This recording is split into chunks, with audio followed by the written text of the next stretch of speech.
Hugo et à France Inter. Et donc bienvenue à tous pour cette table ronde sur les ETI, les entreprises de taille intermédiaire, les ETI, moteurs de l'emploi dans les territoires. Alors il y a eu un tout petit moment de flottement parce que nous attendons le président Bonneau, François Bonneau, qui doit nous rejoindre, qui est soit dans la cour, soit dans l'escalier, soit un petit peu plus loin, mais nous allons commencer pour respecter et vous remercier d'avoir été à l'heure. Cette question d'emploi, et je vais présenter bien sûr dans un instant ceux qui sont autour de moi, cette question d'emploi est particulièrement importante ces jours-ci, ces semaines-ci, ces mois-ci. Pourquoi? D'abord parce que quand on regarde les données sur l'emploi, elles sont en ce moment plutôt positives, et donc il faut plutôt s'en réjouir. Vous avez pu voir cette information de l'INSEE publiée avant-hier, qui anticipe un taux de chômage, qui estime que le taux de chômage en ce moment, après la crise que nous avons traversée, dans laquelle nous sommes encore un peu, mais nous en sortons, naturellement on espère que nous en sortions définitivement, le taux de chômage est aujourd'hui au niveau de l'année 2008. Et c'est évidemment une bonne nouvelle. Et si on prolonge un peu les courbes, si la baisse du chômage, du taux de chômage continue à diminuer comme elle le fait depuis 2 trimestres maintenant, il n'est pas impossible que le taux de chômage l'été prochain revienne à son niveau de 1982, ce qui est quand même évidemment très loin. Alors, il y a beaucoup de signes, beaucoup de conditions quand on dit ce genre de choses. Il y en a évidemment une qui est, il ne faut pas que l'épidémie reparte, il faut que la reprise se consolide, soit solide, qu'il n'y ait pas les problèmes de pénurie de matières premières, de puces électroniques, de machines, de biens, de chaussures, que ces pénuries ne se poursuivent pas trop longtemps. Et puis il y a évidemment la question du château de cartes de la politique économique, de la politique monétaire. Il ne faut pas que ce château de cartes s'écroule. Mais enfin, quand même, en ce moment, cette nouvelle est plutôt positive. Alors, il y a une nuance naturellement à apporter qui est le taux de chômage. C'est une donnée, ça n'est pas exactement la même chose que le nombre de demandeurs d'emploi qui sont inscrits à Pôle emploi. Le taux de chômage, c'est la donnée internationale qui suppose qu'une personne soit immédiatement disponible dans l'heure qui suit pour reprendre un travail.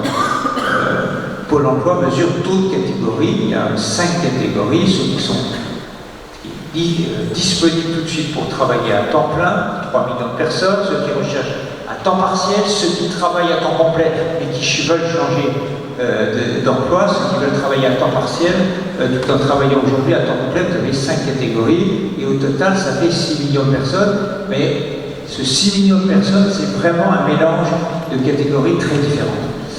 Le taux de chômage, l'emploi, la situation est plutôt bonne. La grande question qui est devant nous, c'est la suivante, on sent bien que le marché de l'emploi va évoluer assez considérablement dans les années qui viennent. Pourquoi? Parce qu'évidemment la crise du Covid a agi comme un accélérateur de temps et a un effet, alors les économistes disent un effet schumpeterien. Si on veut parler en langage normal, on dit un effet darwinien. C'est un effet, alors c'est moins gentil l'effet darwinien, mais ça veut dire qu'il y a des entreprises qui vont s'en sortir, et des entreprises pour qui ça va être beaucoup plus difficile. Décarbonation, accélération de la transformation digitale et surgissement de l'intelligence artificielle. Et la révolution, on commence à parler dans les entreprises, mais pas toutes, et ça va aller très très vite.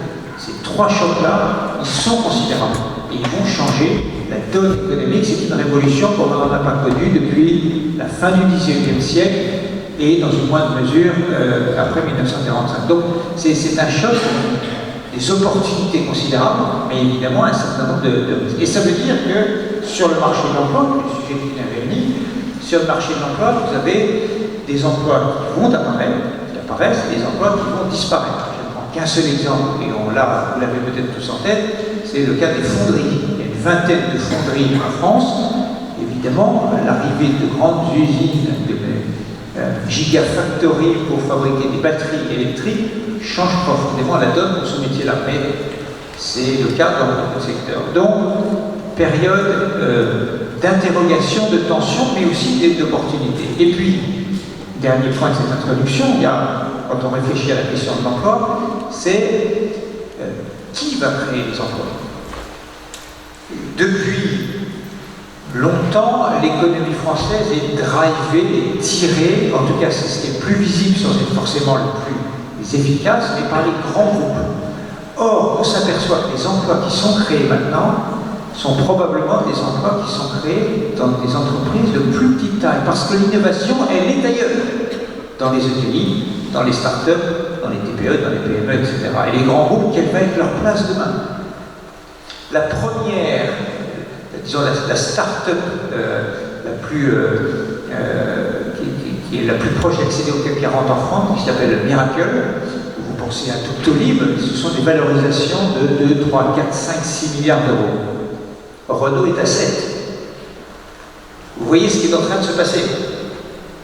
Ça veut dire que là encore, il y a beaucoup de changements qui sont encore en train d'arriver. Et donc, qui va créer les emplois? Ce sont peut-être les ETI. Vous voyez, donc j'introduis le sujet et j'arrive sur le titre de notre table ronde. Ce sont les ETI qui vont être au rendez-vous. En tout cas, c'est la question qu'on va se poser ensemble. Alors, nous avons autour de moi Sylvie Bernard-Grandjean, qui est directrice générale de REDEX, membre du club ETI, Centre Val-de-Loire. Bonjour madame. Nous avons à sa gauche Patrick Gilbert, économiste à la Sorbonne, spécialiste des questions du travail, d'emploi, mais surtout du travail à la Sorbonne, à l'IAE, l'Institut d'administration des affaires. Ça a peut-être changé de nom, ça s'appelle Des entreprises. Des entreprises, voilà. Et puis Emmanuel Vastenex, qui est président du club ETI Val-de-Loire, Centre Val-de-Loire, qui est qui a eu l'idée de cette table ronde, le club des ETI, président de LSDH, et François Baudot, donc le président, vous connaissez bien, qui va nous rejoindre. Je vais d'abord demander à chacun, on a du temps, donc ça c'est très bien, et vous allez pouvoir poser plein de questions. Il y a une partie qui sera réservée à la fin, pendant une demi-heure aux questions, mais si au cours des interventions des uns et des autres, ça va être un peu informel, vous avez quelque chose vraiment que vous avez envie de dire, et vous dites dans une demi-heure, je n'aurai pas forcément encore envie, allez-y, levez la main et on vous passera la parole. Je vais demander à chacun des trois intervenants qui sont là de se raconter d'abord. Les deux présidents responsables d'entreprise de raconter leur entreprise, ce qu'ils font, qu'ils nous donnent à voir leur métier. Nous parlerons après de la région, de la situation économique, comment ça va, etc. Mais parlez-nous de nos métiers, et puis je demanderai à notre économiste de dire pourquoi il a choisi comme thème de recherche, d'enseignement, de travail, des questions d'emploi et de travail. Alors, est-ce que je vous passe la parole peut-être? Voilà, j'ai parlé trop longuement comme toujours. Non, et puis je savais bien que vous me passeriez la parole en premier comme étant une représentante chef d'entreprise ou chef d'entreprise. Et je vous en remercie.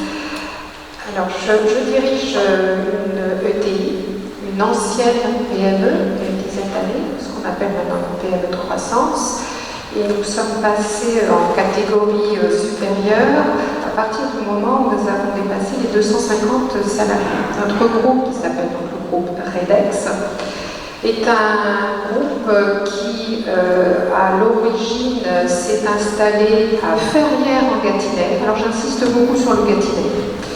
Et également à Senonches, dans le Perche. Donc nous avons deux implantations qui sont dans le centre Val-de-Loire.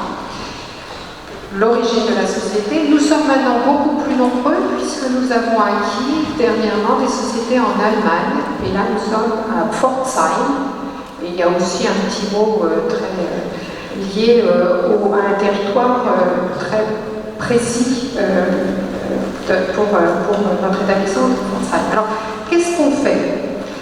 Au tout départ, l'entreprise qui a été créée par un monsieur qui s'appelle M. De Fontenay a été basée sur un brevet très spécifique qui était la liaison thermodynamique entre un axe d'engrenage et un engrenage. Alors je vois qu'il y a certains jeunes qui sont là, donc j'espère que ce sont des jeunes qui comprennent un petit peu la technique, mais je vais essayer d'être un peu pédagogue. Les plus âgés aussi peuvent comprendre un peu, hein? On a le droit, quoi. Oui. Ce brevet a permis en fait de développer une gamme de produits qui sont des organes de transmission mécanique. Alors qu'est-ce que c'est qu'un organe de transmission mécanique? C'est ce que vous avez dans la voiture. Vous avez un volant, vous avez des roues et vous avez un moteur. Pour que tout ça parle et fasse en sorte que la voiture avance, vous avez besoin d'organes qui vont transmettre l'information de vous, conducteur, au moteur et à la roue. Donc vous avez des boîtes de vitesse, vous avez des réducteurs, vous avez des freins, vous avez des embrayages, vous avez des différentiels. Toute cette gamme d'organes de transmission mécanique, c'est ce que nous fabriquons dans notre usine de Ferrières-en-Gâtinais et de Senonches, mais pas pour l'automobile. Pour toute autre machine qui nécessite un moyen entre un moteur et un outil.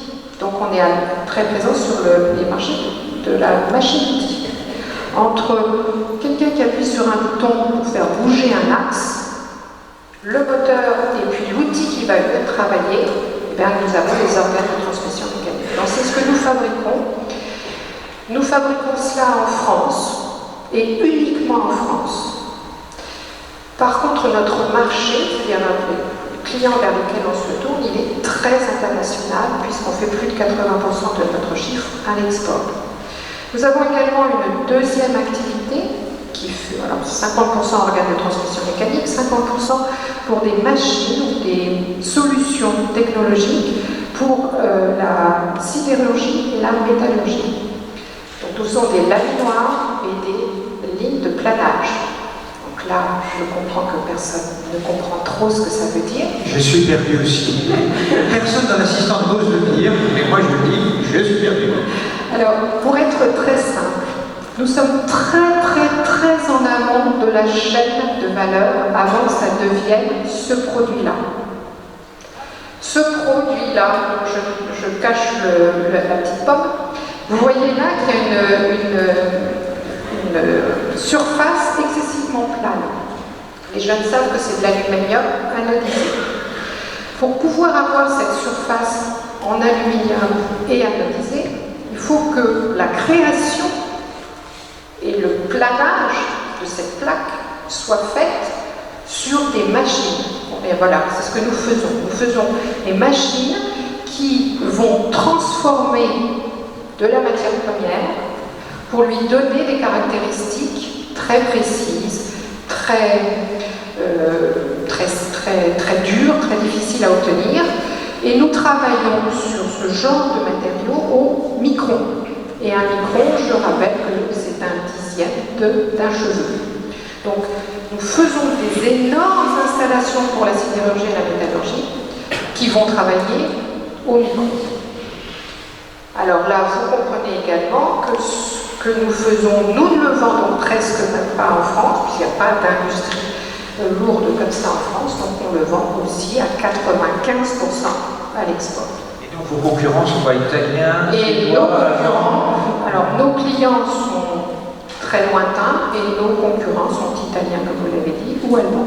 D'où notre volonté de nous implanter en Allemagne en reprenant certains de nos confrères pour consolider notre groupe dernièrement. Redites-nous combien vous avez de salariés? Alors nous sommes maintenant environ, fin de l'année dernière, on était 370 pour un chiffre d'affaires de 70 millions d'euros. Donc on est petite T.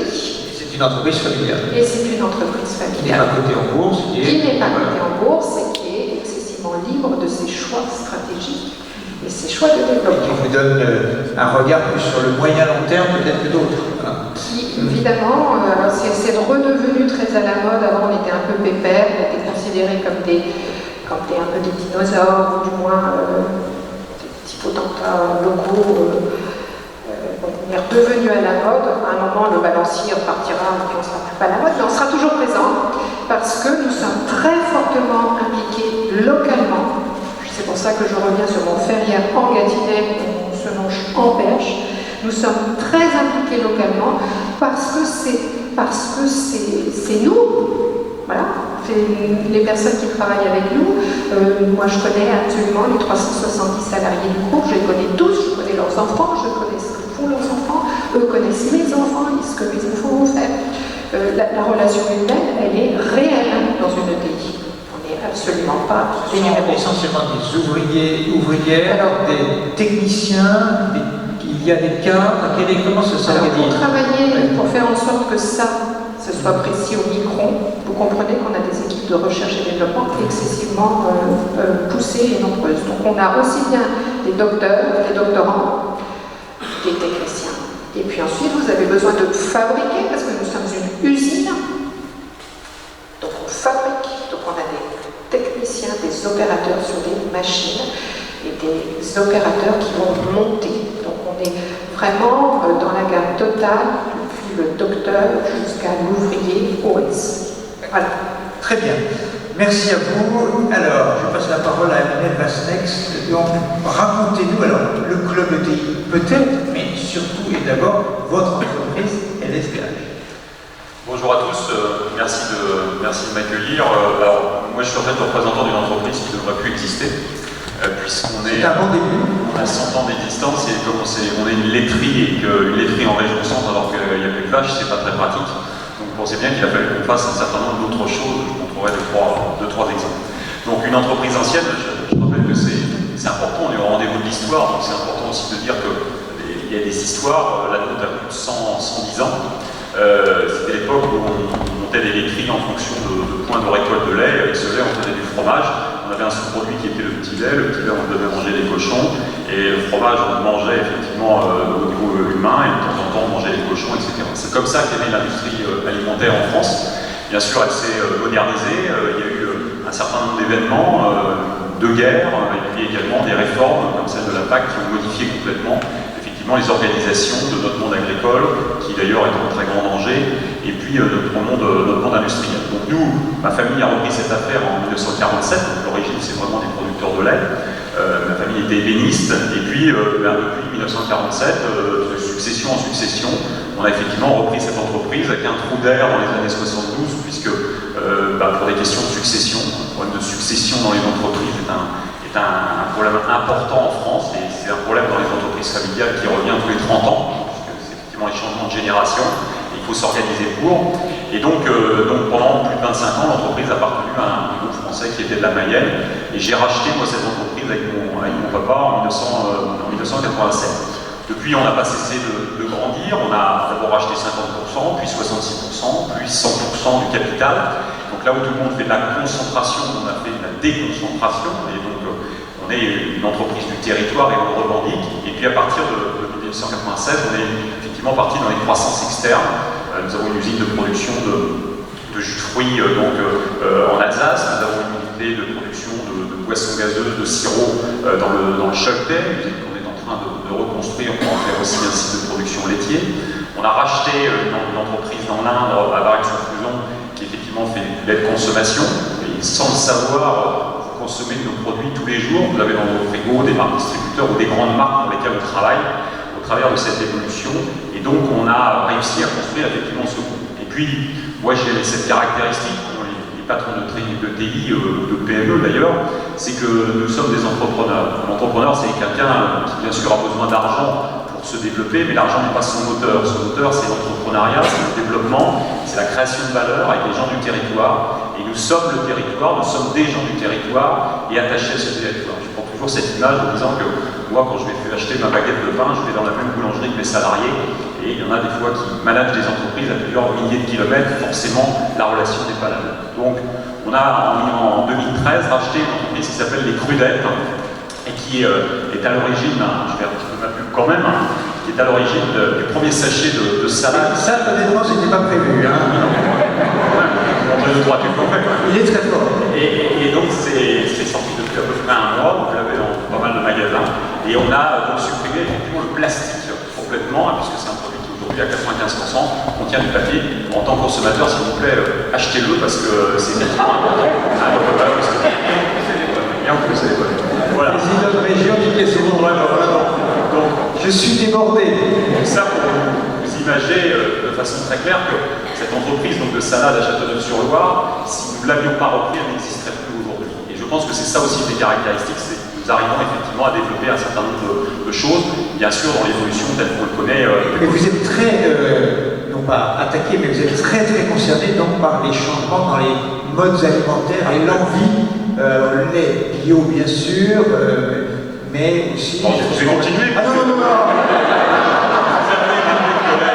C'est du patron, puisqu'on est à l'origine de ces big patrons.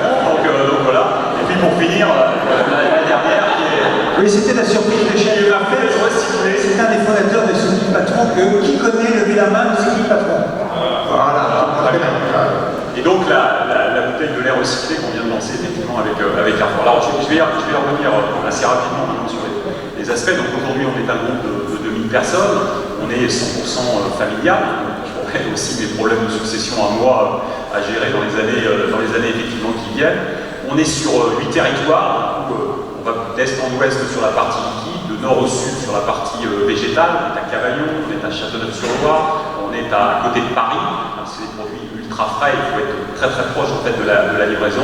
Et puis on est également à la quasi-totalité effectivement de notre activité. Notre stratégie en fait, et je pense que c'est important de bien comprendre que nous sommes des entreprises du territoire et nous défendons nos territoires et nous sommes l'anti-modèle aujourd'hui de ce que vous disiez tout à l'heure sur ce que proposent ou présentent les grands groupes qui aujourd'hui n'ont qu'un raisonnement qui est à la fois le coût du travail, qui est un raisonnement sur les impôts de production, sur les réglementations aujourd'hui et qui amène à des choix des fois qui sont complètement antinomiques pour le développement et la création de valeur dans nos territoires. Je pense que ça, c'est un élément clé dont on aura besoin de Pardon, vous pensez, ce qui vous différencie, c'est votre actionnariat, c'est-à-dire leur actionnariat, eux, les grands groupes, qui les contraignent, ou est-ce que, et vous, votre actionnariat familial, ou c'est d'autres choses quand même? Alors, l'actionnariat est un élément. Je pense que ce n'est pas le seul. Il y a aussi une problématique, je pense, de posture. C'est-à-dire que je prends toujours cet exemple. Quand vous avez un dirigeant de Coca-Cola à qui on dit tu viens à Blois, tu ouvres une usine de 200 personnes, tu as 100 millions d'euros pour le faire. Il vient à Blois, il ouvre une usine, il embauche 200 personnes, et quand il a fait ça, il touche sa prime parce qu'il a bien fait son travail. Si à contrario, on lui dit tu viens à Blois, tu fermes une usine de 200 personnes, eh bien il vient à Blois, il ferme une usine de 200 personnes, il touche aussi sa prime parce qu'il a aussi fait son travail. L'entrepreneuriat aujourd'hui, les PME, les TPE, les ETI, nous on aime bien s'appeler une start-up de 2000 personnes, parce que c'est l'agilité qu'on doit avoir en permanence, et bien on n'a pas ce raisonnement-là. L'être humain, comme le producteur de lait d'ailleurs, est la dernière variable d'ajustement et non pas la première. Et aujourd'hui, moi je suis, alors vous citez l'actionnariat, parce que cet actionnariat il est important, puisque dans ces groupes-là il est diffus, voire en bourse, et c'est très clairement la rentabilité aujourd'hui court terme qui doit payer. Nous on s'inscrit dans la durée. Quand je monte actuellement des fermes au Brésil pour faire de l'orange bio, c'est un schéma de 20 ans. On ne peut pas faire d'orange à Orléans, si un jour on en fera, je pense qu'on aura eu d'autres problèmes à gérer avant. Donc au travers de ça. Voilà. Mais je pense que c'est vraiment cette culture et cette posture. Nous, j'aime bien prendre cet exemple de la pierre angulaire. Un chef d'entreprise de PME et TPE, c'est une pierre angulaire qui va en permanence piloter en fonction de ses outils de production, de ses opportunités, mais toujours avec cette notion du territoire et du développement du territoire. Quand vous êtes dans un grand groupe, vous devez faire une mission, et cette mission, après, 3 ans plus tard, vous allez en faire une autre, etc. Je pense que c'est vraiment aussi un changement de posture. Alors pour finir sur nous et notre évolution... Peut-être on peut nuancer quand même les grands groupes. Quand vous prenez des parcours comme Stellantis, qui a su être très agile en 5 ans seulement, ou la croissance de LVMH, ou d'autres entreprises, les grands groupes, il n'y a pas que des défauts et des erreurs dans les grands groupes. Voilà. Je vois, mais c'est comme tout Il y a une interrogation sur où ont envie d'aller les jeunes aujourd'hui et demain. Ça, c'est une énorme question qui concerne de près les grands groupes. Et où est la valeur? La valeur, je voudrais rebondir sur ce que disait Emmanuel.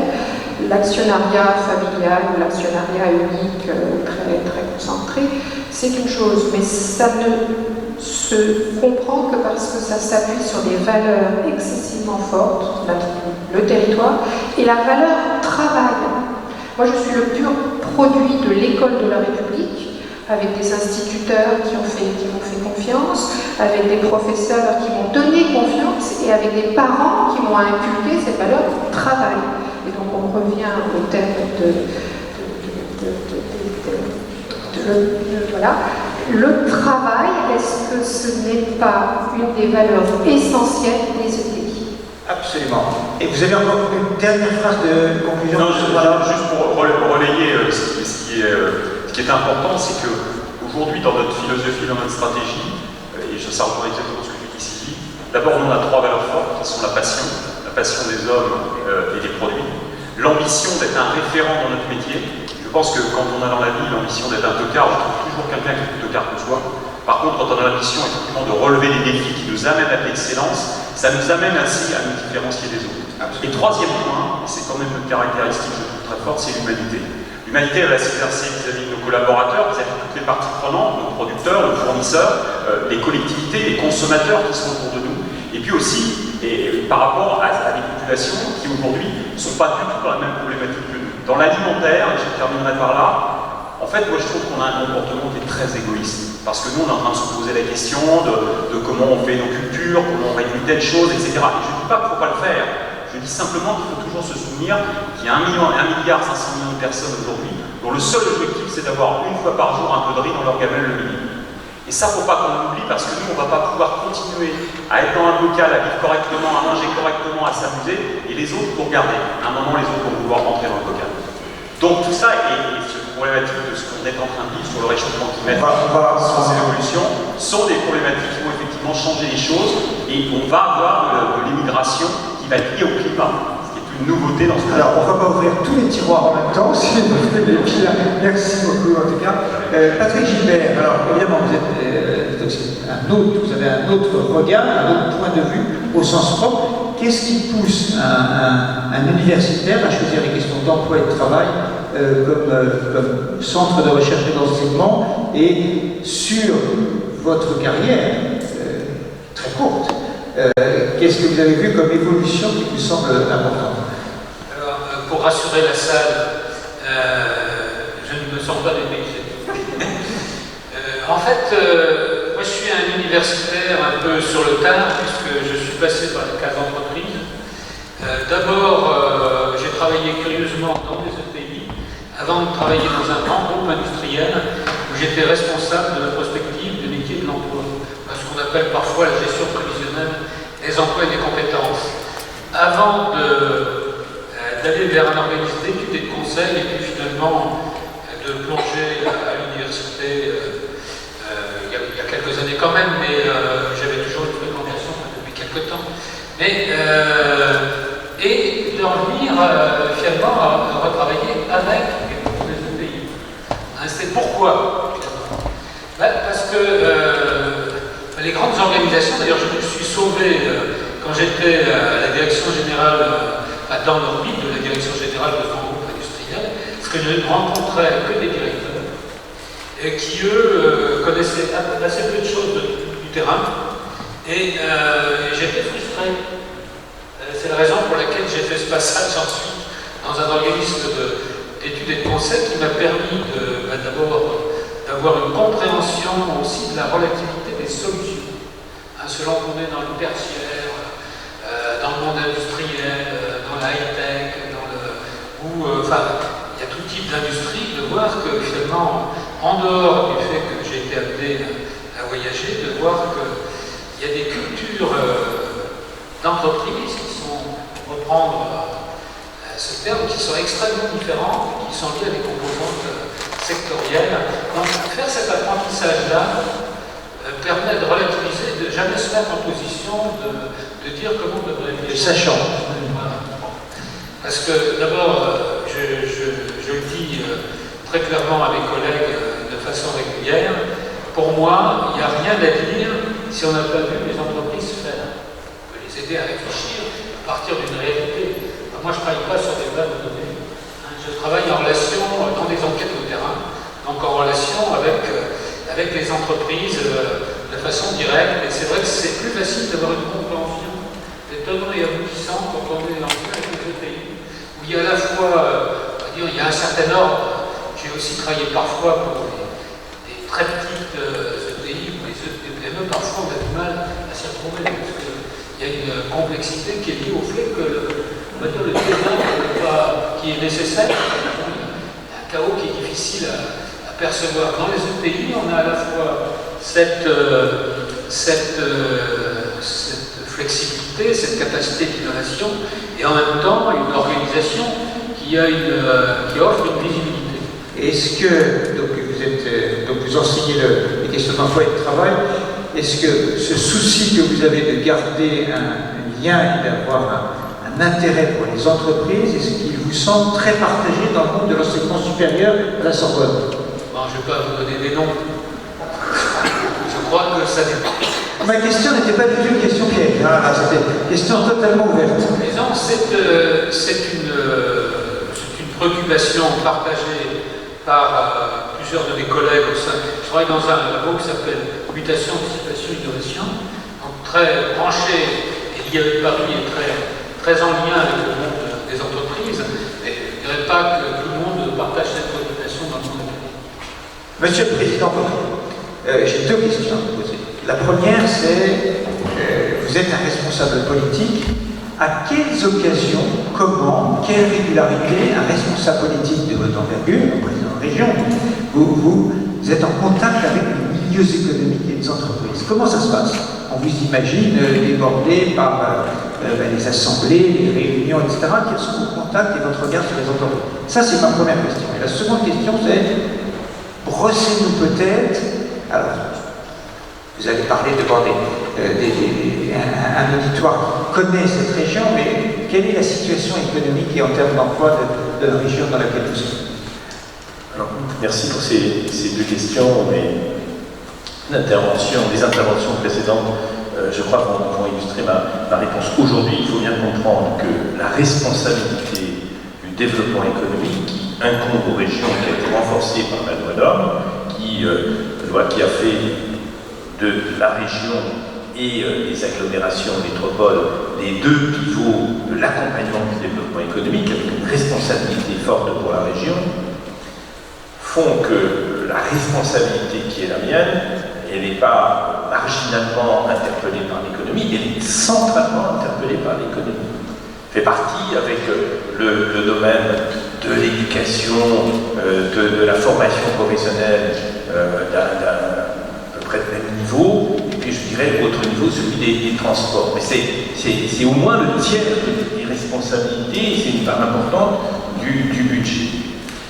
Comment aborder cette responsabilité? On l'a abordé en région centre de manière, je me souviens des discussions avec beaucoup de celles et ceux qui sont là.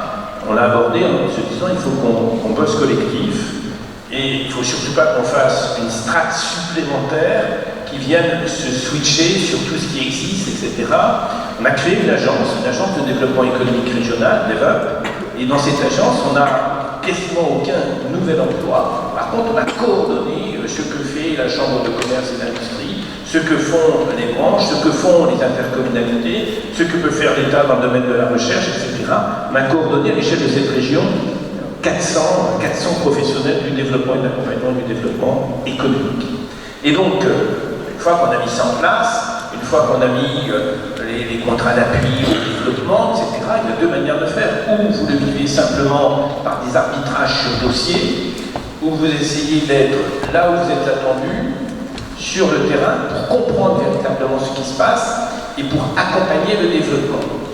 Et moi, je suis, les responsables d'entreprise sont là, je suis vraiment au maximum sur le terrain. Chaque semaine, c'est 3, 4, 5 entreprises dans lesquelles je me rends parce qu'il y a un projet de développement, parce qu'il y a une inauguration, parce qu'il y a un enjeu sur lequel il faut développer, etc. On a créé, Yvan Souris là, on a créé un certain nombre d'outils. Je parlais d'une société d'économie mixte qui est territoire et développement pour aider les entreprises dans l'immobilier. J'ai souhaité être au sein de ce conseil d'administration pour donc au plus près de la réalité. Mais pourquoi? Bien parce que ça a été exacerbé pendant la période de crise, parce que les responsabilités qui sont les leurs sont quand même des responsabilités très complexes à appréhender dans un contexte concurrentiel avec des enjeux de ressources humaines, des enjeux de fonds propres, des enjeux fonciers, des enjeux... Et le dialogue avec eux individuellement, le dialogue avec eux structuré dans les branches, structuré dans les ETI, apporte un éclairage supplémentaire qui donne de la confiance. Et dans la période qui a été la période très dure quand même de toute cette crise, je crois qu'il était essentiel, et on l'a fait, État, région, entreprise, il était essentiel, c'était hebdomadaire. Chaque semaine, le vendredi en début d'après-midi, on avait à partir d'un bilan que faisait l'agence de développement, 200 coups de fil envoyés aux entreprises. Avec quoi? Chambre de commerce, club ETI éventuellement, les URSSAF, etc. Où on en est, c'est quoi les points de tension? Partons du réel. Parce que l'entreprise, c'est le réel. C'est pas simplement, même si les expertises que vous conduisez sont essentielles, on a besoin d'ancrer ça de manière permanente. Et puis il y a des sujets qu'on porte au niveau national, que soit le préfet en région, soit le secrétaire d'État, etc., ont besoin d'entendre, mais nous sommes des médiateurs à ce moment-là. Puis il y a un autre domaine. Aujourd'hui, leur sujet, on y viendra, c'est essentiellement, premièrement, le sujet de la compétence. Eh bien, ici, il y a eu une création d'INSA, je ne sais pas si ce sont des étudiants d'INSA qui sont là, oui, voilà, je les salue. Ici, il y a eu une création d'INSA, pourquoi? Parce qu'on a pu travailler avec les entreprises, faire valoir qu'il y avait un besoin de formation de haut niveau, et la région s'est complètement impliquée pour obtenir les décisions au niveau national, etc., qui allaient bien. Donc, c'est pas du tout un à côté, c'est au cœur du métier, et ça se vit sur le terrain. On était lundi ensemble dans la réunion du club ETI chez toi, et c'était à nouveau un moment de partage sur les sujets. Alors, quel est l'état des lieux? État des lieux. État des lieux, c'est assez... Économie, emploi. Alors, économie, les choses sont vraiment reparties globalement. Je dis bien globalement parce que je fais attention, il y a des entreprises qui souffrent et d'autres qui sont dans des rythmes de développement très très soutenus. Mais globalement, les choses sont bien reparties, notamment dans une région qui est une région industrielle. Ici, près de 22% des emplois sont des emplois industriels, pour une moyenne nationale qui est de 15, vous voyez le gap. À part du PIB produit par l'industrie, c'est de même nature.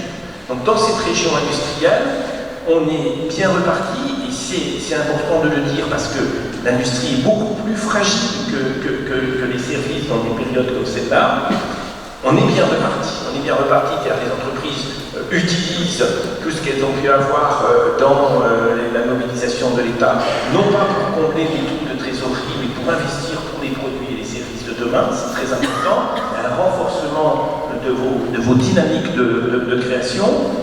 C'est vrai dans le secteur de la cosmétique, et on a des ETI en cosmétique, et la cosmétique ici, c'est la première région pour la cosmétique. C'est vrai dans l'agroalimentaire, tu l'illustrais. C'est vrai dans le secteur des industries, de la mécanique, etc. C'est vrai dans beaucoup. Est-ce que vous avez beaucoup d'entreprises qui sont bloquées par une sorte de congestion? J'évoquais les matières premières avant, vous arriviez tout à l'heure.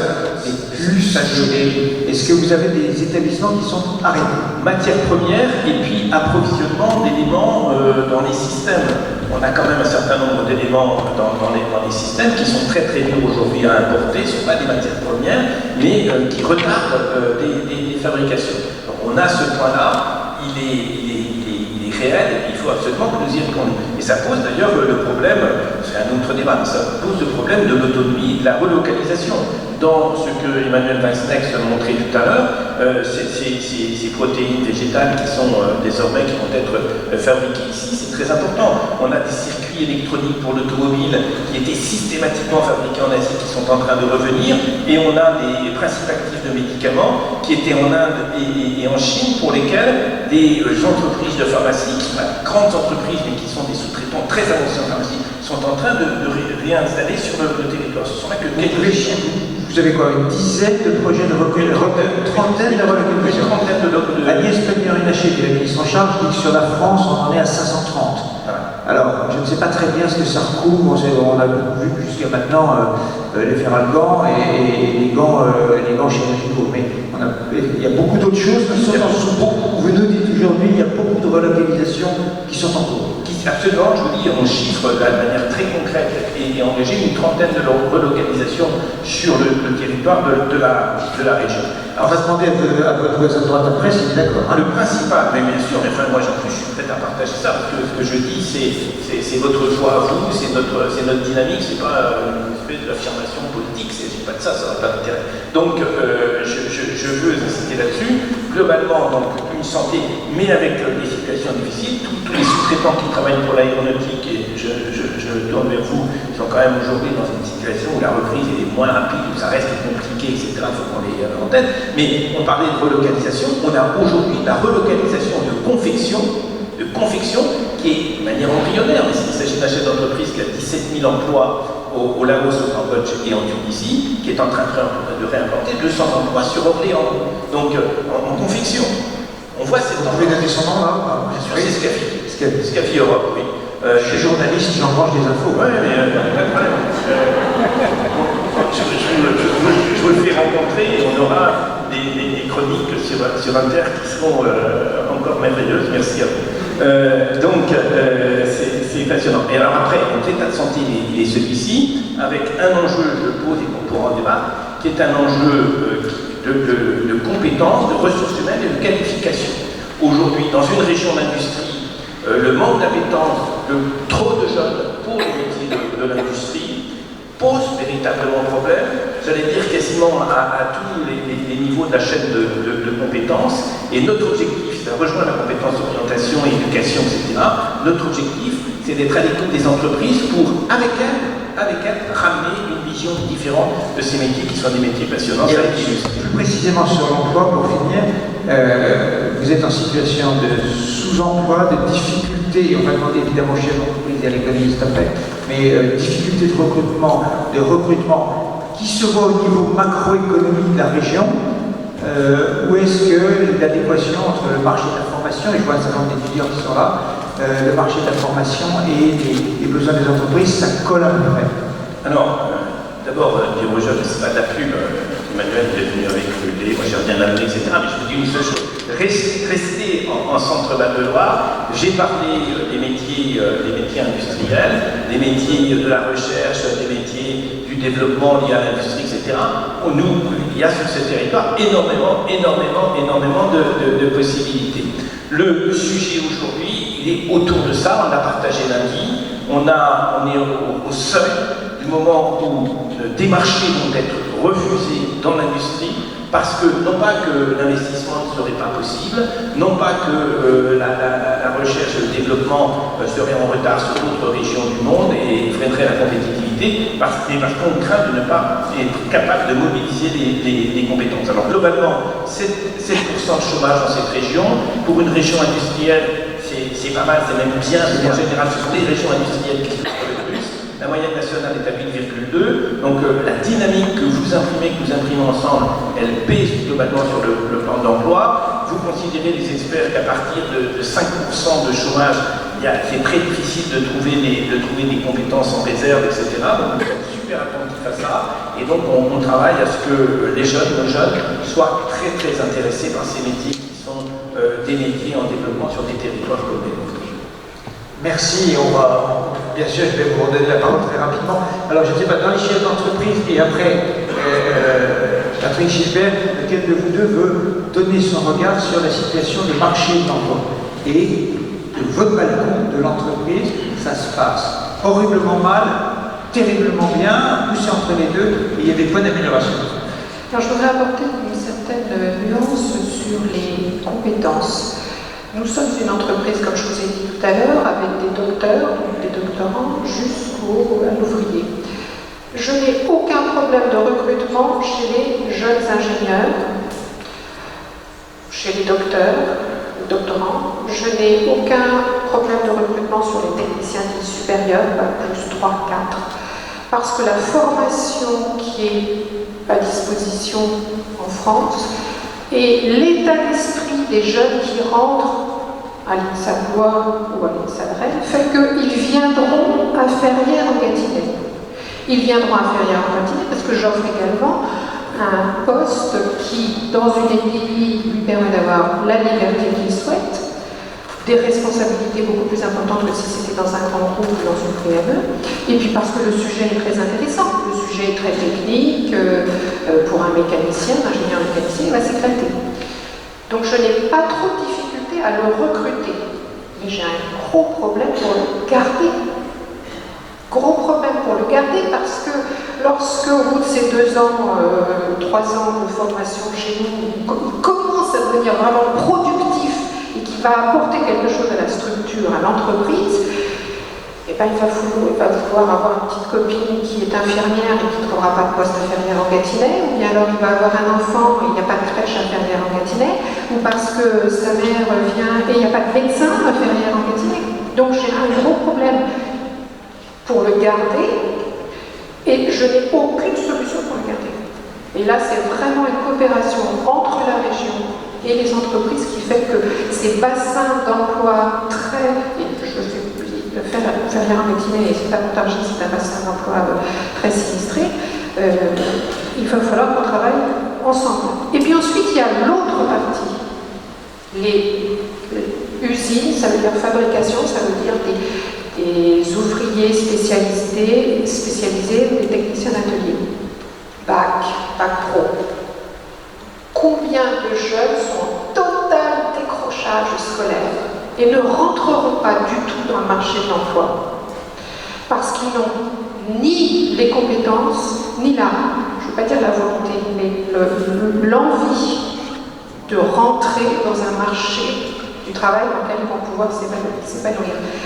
Parce que là, il n'y a pas d'offre localement, il n'y a pas d'offre de formation.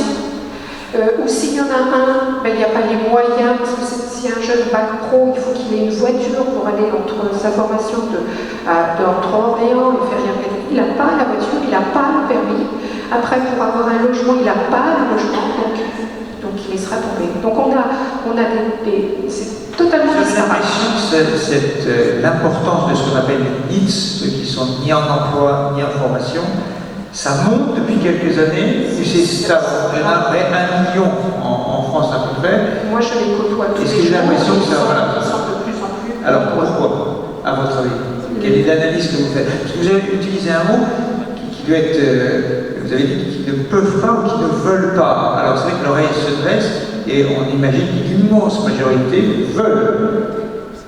Alors, oui, vous avez raison, le mot envie n'était peut-être pas le bon, le mot volonté n'était peut-être pas le bon non plus, mais ils n'ont pas les yeux suffisamment ouverts pour penser, ou pour croire, pour s'investir dans une carrière industrielle, que ce soit pour être ou cariste ou opérateur sur une machine. Donc il n'y a pas suffisamment d'ouverture pour eux, pour qu'ils puissent comprendre que c'est une possibilité d'épanouissement. Et l'argument ETI, c'est un argument positif par rapport au rencontre. Non, mais ce que vous le voyez, est-ce que ça correspond, et je vais demander juste après à Patrick Gilbert, ce qu'il voit chez ses étudiants, qu'est-ce qu'ils demandent, qu'est-ce qu'ils souhaitent comme travail, emploi, mais aussi comme type de travail. Mais vous, est-ce que vous valorisez votre ETI en disant, chez nous, entreprise familiale, nous sommes 370, et je connais tout le monde. Hein. Alors, non seulement je connais tout le monde, mais en plus, les ETI ont une forte appétence à l'engagement, le partage des richesses, ce qu'on appelle les programmes d'intéressement et de participation, elles existent depuis toujours dans les ETI. La possibilité d'une carrière sur plusieurs années complètement différenciante, ça existe. Les ETI dépensent en formation, non pas en formation initiale, mais en formation d'un salarié, un taux nettement supérieur à la moyenne générale. Donc il y a une volonté de faire progresser ses collaborateurs. Je prends souvent l'exemple d'une femme qui est partie à la retraite l'année dernière chez nous et qui était responsable des approvisionnements, donc un poste achat assez élevé, et qui est rentrée chez nous en 1971 comme standardiste. Parce que nous l'avons accompagnée avec des formations internes et la création de valeur, on l'a fait aussi avec elle. Merci, Patrick Gilbert. Moi, je ne parlerai pas trop de nos étudiants eux-mêmes, puisque, en général, beaucoup d'entre eux, d'ailleurs, viennent de formation d'ingénieur pour faire ensuite une formation en management. Pas forcément pour sortir du métier d'ingénieur, mais pour avoir une compréhension large de ce qu'attendent les entreprises. J'ai eu l'occasion, il y a quelques années, de faire une étude sur les représentations de l'avenir du travail chez les dirigeants, à la demande de l'Union des industries métallurgiques. Et je trouve que le diagnostic que vous portez aujourd'hui était déjà celui qui était porté à l'époque. Et dans le même temps, je pense que des efforts depuis lors ont été entrepris. Enfin, je pense qu'il y avait vraiment un déficit de communication de l'industrie sur ce qu'elle peut offrir. Ça s'est un peu rattrapé, mais il y a encore beaucoup à faire. Alors les ETI qui... Il y a un problème d'image, donc vous nous dites aujourd'hui, ça va mieux. Ça va un peu mieux, parce qu'on parle un peu plus de l'industrie. Moi je suis associé aussi à des réflexions sur l'usine du futur, l'industrie 4.0, etc. Donc je vois que ça bouge et qu'il y a du répondant en face, si je puis dire. Mais je vois en même temps qu'il reste beaucoup à faire, et notamment du côté des ETI qui sont relativement taiseuses par rapport aux grandes organisations, alors même qu'elles offrent des possibilités. Je pense que vous, les ETI, à cette table et puis dans la salle, n'êtes pas assez conscients de vos avantages compétitifs sur le marché de l'emploi. Il faut faire connaître ça. C'est ce que vous relatiez, Madame, un instant, sur des parcours qui sont des parcours qui sont difficilement possibles dans une grande entreprise où on est d'emblée étiqueté comme relevant de telle ou telle catégorie. C'est quand même un avantage considérable à faire valoir pour amener des jeunes pour lesquels le déficit, vous avez souligné des déficits comportementaux, mais je dirais qu'il y a un déficit d'image aussi de la part des entreprises pour attirer ces jeunes, tient aussi au fait qu'on ne met pas en visibilité les carrières qui sont possibles. Est-ce que les ETI correspondent à ce que les générations montantes peuvent attendre comme type de travail? Alors les générations montantes s'intéressent, à mon point de vue, davantage au travail qu'à l'emploi, je puis dire. Il y a quand même une différence notable entre ces deux vocales. Vous savez, on est au rendez-vous de l'histoire, le thème général c'est le travail, ici on est sur l'emploi, les deux sont évidemment associés, mais l'emploi c'est le statut. C'est un statut, c'est le statut juridique, c'est la protection, c'est des choses qui ont trait au statut. Le travail, c'est ce que les gens réalisent. Et je pense que, évidemment, c'est ce qui est essentiel du point de vue de dire la marge des entreprises, c'est le travail. L'emploi, c'est important de comptabiliser quels sont les emplois pour en rendre compte à travers les effectifs. Mais ce qui est lié à l'organisation et finalement à la performance, c'est le travail. Et je trouve que dans les grandes organisations, et peut-être des fois dans les moins grandes, on a pris beaucoup de distance par rapport au travail réel. On s'imagine que parce qu'on a dit des choses un jour à un comité de direction, les choses se font sur le terrain. Et je trouve que dans les ETI, on est un peu plus attentif à aller voir quel est le réel du travail. Ça, je trouve que c'est aussi quelque chose à faire d'abord. Merci. Emmanuel Vasnex, alors vous, responsable du club des ETI du Centre-Val de Loire, quel est votre regard sur la situation économique et de l'emploi, non pas contradictoire, mais en complément de ce qui a été dit par François Bonneau, et quelles sont les priorités des années qui viennent par rapport au tableau que je brossais en tout début, qui est, nous allons avoir trois chocs qui impactent les entreprises, qui sont l'accélération du digital, la décarbonation et l'intelligence artificielle. Donc on commence à parler un peu plus maintenant, mais qui est la vague suivante. Je pense que sur le regard, c'est très clair que ce qui vient d'être dit est très important et il s'amplifie. D'abord, il y a la rapidité avec laquelle les choses arrivent. Je pense que le choc qu'on est en train de vivre actuellement sur l'emploi, dont on entend parler beaucoup, on rappelle qu'il y a 1,2 million postes aujourd'hui à pourvoir qui ne trouvent pas preneur. C'est un choc inattendu.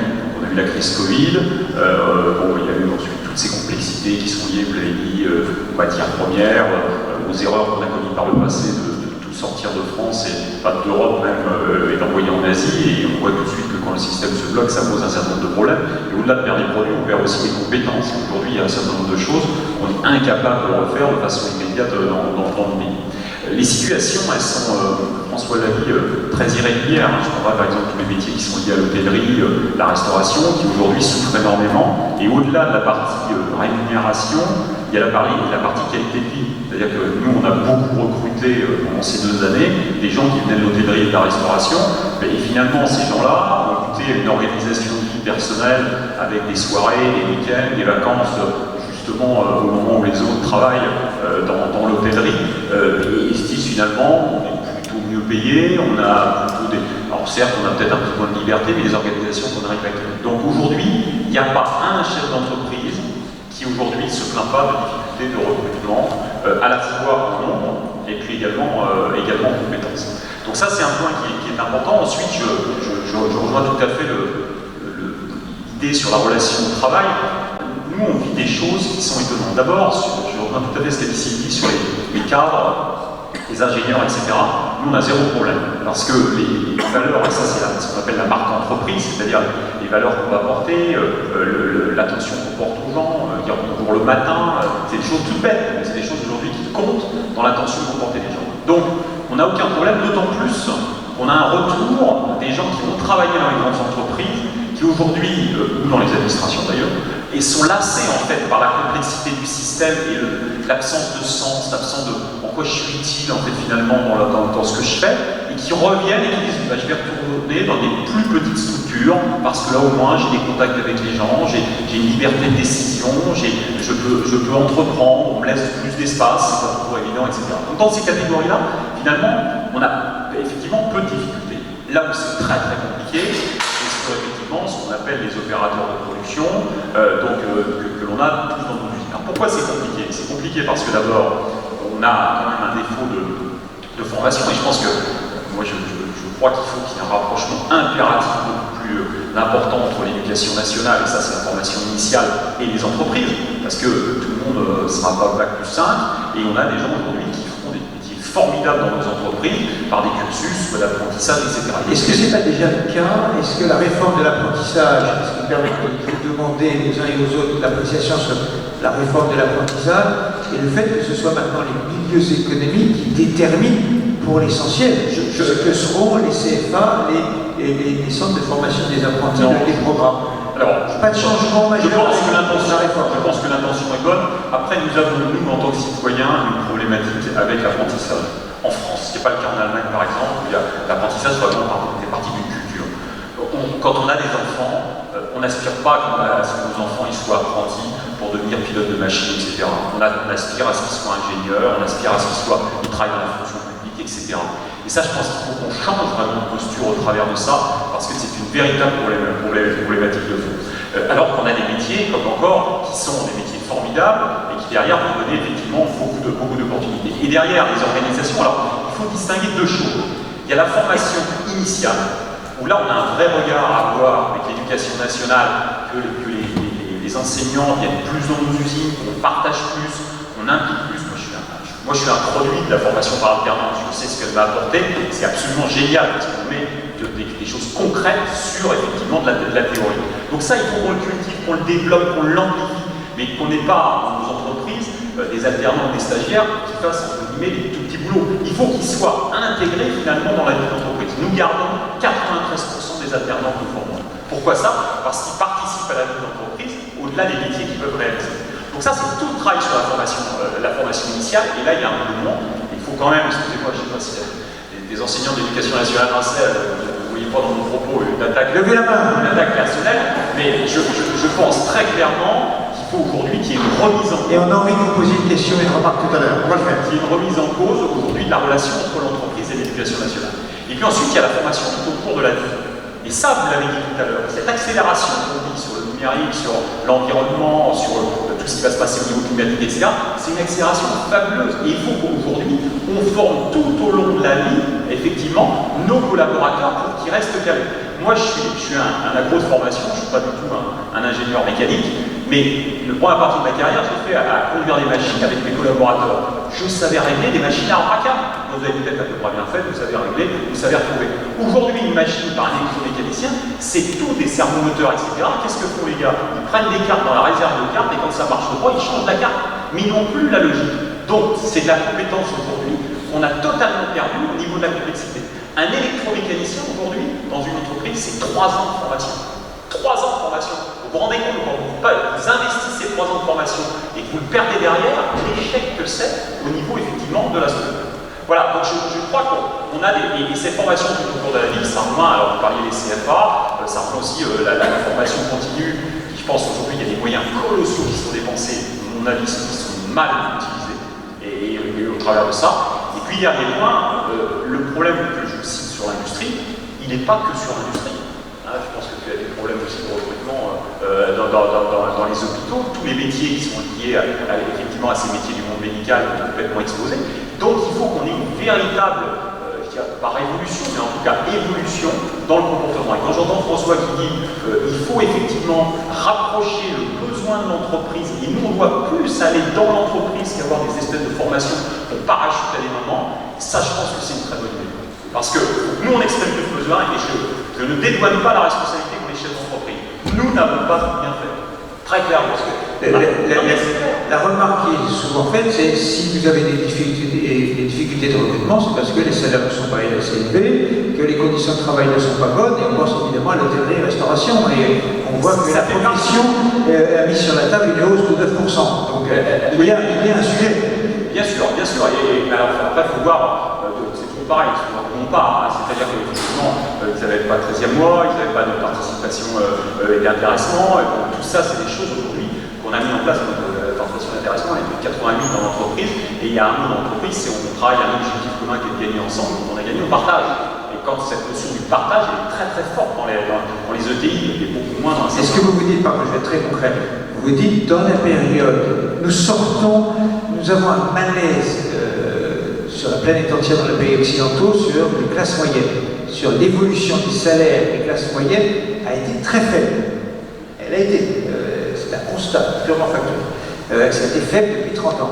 Est-ce que vous dites, il y a collectivement une responsabilité pour ceux qui le peuvent, il y a la responsabilité de bouger la donne là-dessus, et il y a une période d'inflation qui revient, c'est peut-être, on verra s'il y a une spirale de prix-salaire, on ne sait pas encore, mais avec des entreprises dont le taux de marge plutôt élevé en sortie de crise, ça ne durera pas forcément. Mais il y a des situations de trésorerie, d'endettement qui sont plutôt bonnes pour les entreprises, vous dites, sur le plan salarial, peut-être qu'on peut faire quelque chose parce que ça nous aidera à résoudre le problème de recrutement. D'abord, je pense qu'il y a une erreur de sémantique. Il faut qu'on confond salaire avec pouvoir d'achat.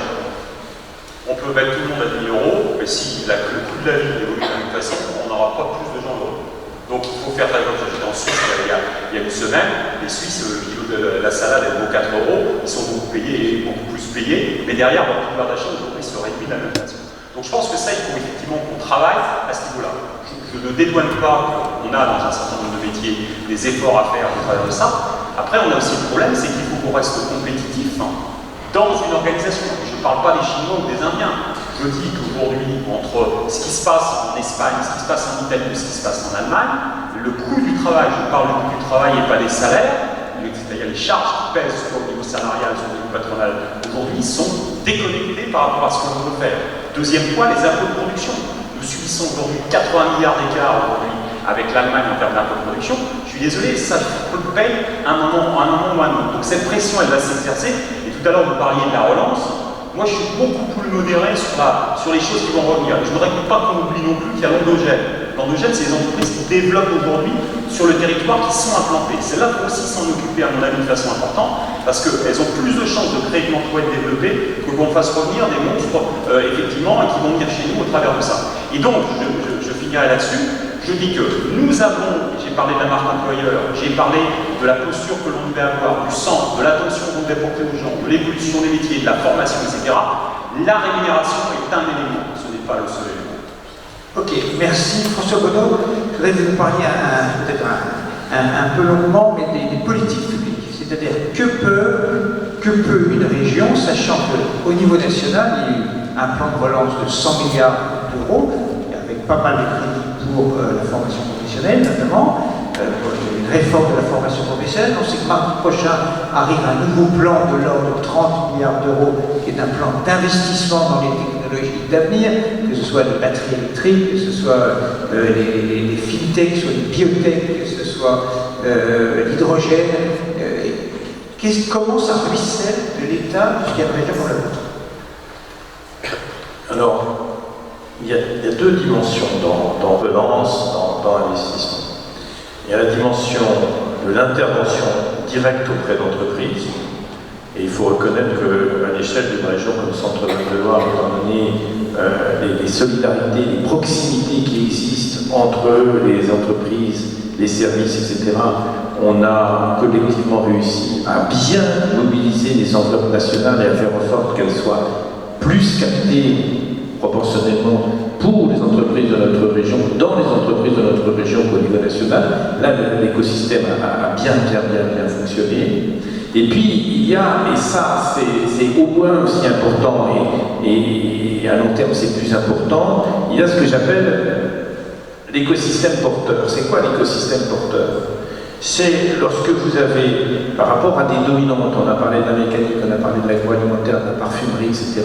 Lorsque vous avez des apports qui permettent de développer la recherche, qui permettent d'articuler ce que fait une ETI avec le travail que peut faire une start-up, qui permet d'amener de l'incubation pour des process nouveaux, des produits nouveaux, etc. Et ça, c'est fondamental. Actuellement, pourquoi on a gagné un certain nombre de marchés sur la pharmacie? Eh bien, quand on était en concurrence avec l'Allemagne, etc., parce qu'on a à Tours une fac de pharmacie avec une orientation industrielle industrielle qui est très reconnue et très forte, parce qu'on a un incubateur qui est BioCube dans lequel peuvent travailler, y compris des petites entreprises, à la mise au point avec accompagner de chercheurs, etc. Parce qu'on a l'IMT, l'Institut du médicament, où on fait des formations qui préparent aux biotechnologies. C'est ce que j'appelle l'écosystème favorable.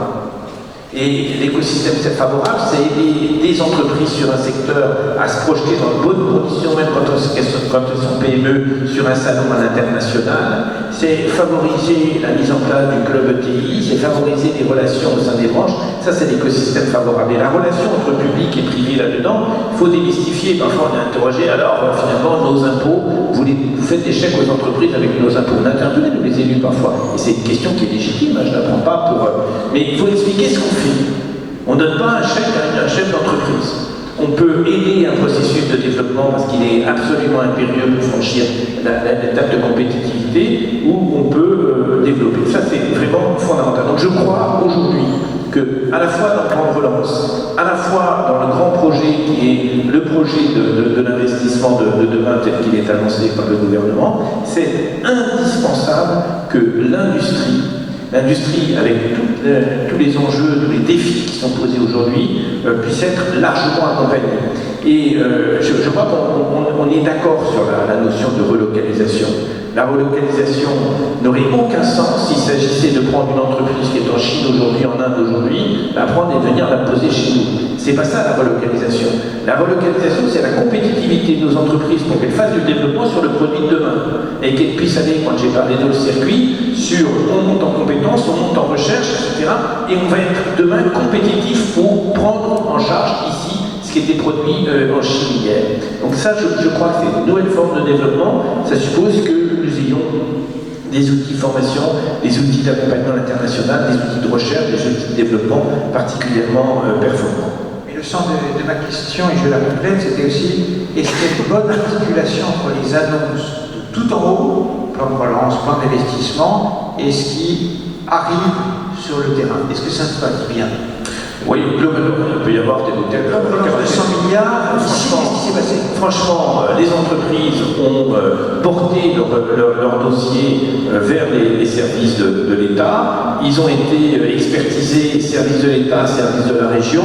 On connaît les entreprises, ça a été. Et globalement, non seulement on a réussi à mobiliser les moyens de l'État, mais comme on était en complémentarité, quand il y avait des dispositifs d'accompagnement des entreprises propres à la région qui pouvaient venir en complément, on les a mobilisés. Et parmi les dossiers qui ont été portés dans le plan de relance, l'immense majorité, je crois qu'on a une petite dizaine de projets qui n'ont pas pu être accompagnés, tout le reste a été accompagné. Donc franchement, ça partait d'un niveau national, mais ça a été suffisamment déconcentré pour qu'on soit efficace. Alors, pour finir, donc, je vais vous demander de préparer vos questions. Je vais poser une dernière question, mais la réponse en 30 secondes à chaque fois, comme ça vous avez le temps de vous préparer à lever les mains, puisque nous aurons entre un quart d'heure et une demi-heure d'échange qui doivent être le plus informel possible. Je vais demander à chacun des 4 intervenants de dire en 3 mots quels sont les 3 mots avec lesquels vous souhaitez que nos auditeurs partent quand on parle d'ETI et d'emploi. Ils quittent la salle, qu'est-ce qu'ils ont en tête, qu'est-ce qu'ils ont retenu de ce que vous avez dit? Le plus essentiel. Allez. Juste 3, pas plus. Là, vous pouvez l'expliquer quand même. Oui, le premier, c'est l'engagement. Oui. L'engagement des ETI dans leur territoire, auprès de leurs collaborateurs et auprès de la vision qu'ils ont de l'entreprise à long terme. Donc, premier mot, engagement. Le deuxième, c'est les valeurs. Les valeurs travail, les valeurs solidarité, partage. Et le troisième moteur d'une ETI, c'est son ADN, c'est l'entrepreneuriat. C'est le fait de pouvoir se faire accompagner par des collaborateurs vers une vision de l'entreprise commune, de faire en sorte qu'on arrive à faire bouger les montagnes, que ce soit avec les collaborateurs, avec l'éducation nationale, avec la région ou avec les communautés de communes. Voilà. Merci. Patrick Libert. Bon, je ne vais pas vous refaire liberté, égalité, fraternité. Ça va sembler à ça. Je dirais, première chose, le travail. Viser le travail d'abord et pas l'emploi. Ce serait la première préconisation. La deuxième, complétant un peu ce qui vient d'être dit, engagement partenarial avec les salariés. C'est-à-dire que faites de vos salariés des partenaires.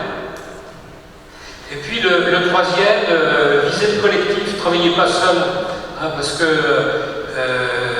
y compris quand vous êtes en compétition avec d'autres, cherchez la compétition, comme on dit parfois, on peut faire aussi sur certains segments de son activité de ses adversaires des partenaires. Moi, je commencerai par le mot diversité. Diversité des métiers, diversité des compétences, diversité des visions qu'on peut avoir. Et puis également, on est quand même aujourd'hui avec des entreprises qui sont de plus en plus pluridisciplinaires. Le deuxième, c'est parcours. Ne pensez pas que dans des ETI ou dans des PME, on ne peut pas avoir un parcours et qui peut être un parcours qui peut mener des fois très très loin en termes d'évolution, et vous serez beaucoup moins limité. Et puis le troisième, c'est que je cherche très le mot plaisir. L'entreprise, c'est pas un centre de torture. L'entreprise, c'est un centre de création de valeur humaine, économique aussi, collective, culturelle, etc. Et je pense qu'on prend du plaisir dans les entreprises. D'ailleurs, je pense que c'est peut-être un des derniers lieux aujourd'hui où on peut créer cette valeur ensemble. Quand vous voyez aujourd'hui ce qui se passe dans les clubs de foot, ce qui se passe un petit peu partout, dans les associations, je pense que l'entreprise a encore ces valeurs qui permettent effectivement d'aller plus loin. Donc, loin de la torture, Monsieur le Président Bobo. Globalement, par rapport à tout cet échange et par rapport à ce qu'on vit, moi j'ai envie de vous poser le terme de confiance en premier. Confiance dans un nouvel modèle de développement au sein duquel les ETI ont vraiment leur place. Le deuxième, c'est le sens. Je crois qu'il y a vraiment un désir de sens pour nos jeunes, pour nos salariés, pas simplement envie de poser un temps de travail, une force de travail, indépendamment des finalités, de ce qui se vit, de ce qui se produit. Et ça, je pense que c'est très fortement perceptible, ça a été exprimé dans cette taille d'entreprise-là, on sait d'où on vient, où on va, quels sont les défis, etc. Donc le sens. Et puis, un espace qui est un espace de relation. Parce qu'on sort d'une crise qui a quand même mis à mal nos relations. On a vu que l'écran n'était pas l'avenir de nos vies. Et donc, c'est un espace dans lequel on peut, qui a été très bien illustré tout à l'heure par Sylvie, on peut vraiment considérer que se construit là un espace de relation humaine absolument fondamental. C'est pour les éléments. Alors, merci.